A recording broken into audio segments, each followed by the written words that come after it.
बिस्मिल्लाहिर्रहमानिर्रहीम। अस्सलामुअलैकुम वरहमतुल्लाहि वबरकातुहू। मैं तमाम व्यूवर्स को सलाम पेश करता हूँ। आप देख रहे हैं एक्सपोज टाइम न्यूज़ की नशरियात। आज पूरी दुनिया में मादरी ज़बान का आलमी दिन मनाया जा रहा है। उर्दू दुनिया की दूसरी सबसे बड़ी और बोले जाने वाली ज़बान है। दूसरी बड़ी ज़बान के लिहाज से चीन का अंग्रेज़ी के बाद चीनी ज़बान का नंबर आता है, लेकिन दुनिया में ये दूसरी ज़बान है जो सबसे ज़्यादा बोली जाती है, समझी जाती है। उर्दू को सबसे ज़्यादा शायरों की ज़बान है उर्दू।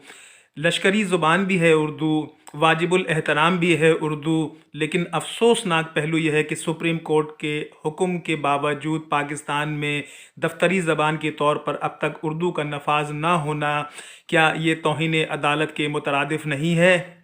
उर्दू दुनिया में सबसे ज़्यादा मीठी ज़ुबान है, महाजरों की पहचान है ये उर्दू।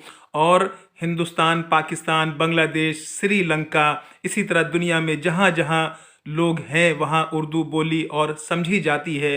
दुनिया की सबसे खूबसूरत ज़ुबान है, इसकी तारीख़ है, इसका तमद्दुन है, इसका इजहार है। और हमारे मिर्ज़ा गालिब से लेकर के मीर तक़ी मीर से लेकर के आज फैज़ अहमद फैज़ और अहमद नदीम कासमी और दीगर लोग उर्दू ज़ुबान के मुहाफ़िज़ हैं। इन्होंने अपने शेरों के ज़रिए, अपने फ़न पारों के ज़रिए उर्दू की तरवीज व अशात में बहुत बड़ा किरदार अदा किया है। इसी तरह से जो हमारे नक्काद हैं उन्होंने भी इसमें बहुत बड़ा किरदार अदा किया है।